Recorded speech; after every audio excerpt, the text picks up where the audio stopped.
Hi, welcome to our channel. ఈ మధ్య మామిడి పండ్ల రేట్లు బాగా పడిపోయాయని చెప్పి రోడ్డు పక్కన గుట్టలు గుట్టలుగా పోసి వెళ్ళిపోతున్నారు రైతులు. ఈ దుస్థితి రావడానికి రైతులే కారణం అని నా అభిప్రాయం. ఇంతకుముందు ఈ మామిడి పండ్ల సీజన్ ఎప్పుడెప్పుడు వస్తుందా అని ఎదురు చూసి సీజన్ రాగానే కొన్ని పెద్ద కుటుంబాలైతే వందల్లో కొన్ని ఇంట్లో ఆ సీజన్ అంతా ఉంచుకునేవాళ్ళు. మామిడికాయల మీద ఉదారం అంతా తీరిపోయేదాకా తిని ఒళ్ళంతా గడ్డలు వచ్చేసేది. ఆ సీజన్లో మామిడి పండ్లు తప్ప మార్కెట్లో ఇంకేమీ కనపడేవి కాదు. కానీ ఈ మధ్య కాలంలో మామిడి పండ్ల సీజన్లో కూడా ఎక్కడెక్కడి నుంచో వచ్చినటువంటి ఫ్రూట్స్ ఈ సీజన్లో ఎందుకు సేల్ అవుతున్నాయి? మామిడి పండ్ల మీద జనాలకి ఇంట్రెస్ట్ ఎందుకు తగ్గిపోయింది?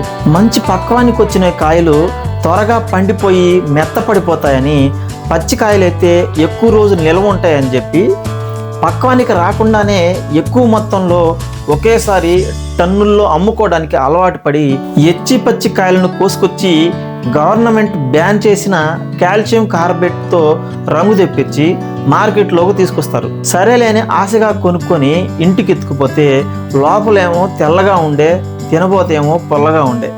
ఇంతకుముందు మామిడికాయల బండి 10 మీటర్ల దూరంలో ఉన్నప్పుడే గుమాళించి వాసన కొట్టేది. ఇప్పుడు కాయ ఎత్తి ముక్కు దగ్గర పెట్టుకున్నా కూడా వాసన రావట్లే. అది మాగితే కదా, మాగిందాకా వీళ్ళు చెట్టు మీద ఉంచితే కదా. మార్కెట్కి వచ్చేదాకా ఒక్క కాయ మీదైనా పసుపు మచ్చ ఎతికినా దొరకదు. మన కాడికి వచ్చేటప్పటికి ఆకుపంచు రంగు చూద్దామన్నా కనపడదు. చాలాసార్లు కెమికల్తో పండించినటువంటి సరుకుని పట్టుకొని రోడ్ల మీద తొక్కించిన సందర్భాలు చాలా ఉన్నాయి. ఇంతకుముందు చెట్టు మీదనే పసుపు రంగు పడ్డ కాయలు లేదా కొంచెం ముదిరిన కాయలు కొద్ది కొద్దిగా కోసుకొని గడ్డేసి గంపలో పెట్టి మార్కెట్ తెచ్చి అమ్ముకునేవాళ్ళు. ఇప్పుడేమో ఉన్న కాయలంతా ఒకేసారి దూసిపోసుకొని లారీలకు ఎత్తి తెచ్చి గుట్టపోస్తే మాకు గిట్టుబాటు రాలేదంటే ఎట్లా వస్తుంది? మామిడికాయల మీద ఉన్న మోజంతా పోయింది కదా జనాలకి. సేల్ అవని పండ్లు తాండ్రాకు కూడా పనికిరావు. ఎందుకంటే పుల్లగా ఉండడం వల్ల వాళ్ళు కూడా రిజెక్ట్ చేస్తారు. సరే పోనీ మ్యాంగో జ్యూస్ కంపెనీలకు అమ్మాలన్నా వాళ్ళు మరీ మంచినీళ్ళు కడుగుతారు. తోతాపురి, అంటు మామిడి బ్రీడ్లు తప్ప వేరే ఏమీ తీసుకోరు. ఎందుకంటే పల్ప్ అనేది ఈ తోతాపురిలో ఎక్కువ వస్తుంది కాబట్టి. వరల్డ్ వైడ్గా మామిడి పండ్ల ఉత్పత్తిలో భారతదేశం యొక్క వాటా 45%. మనకి దరిదాపులో ఏ దేశం కూడా లేదు.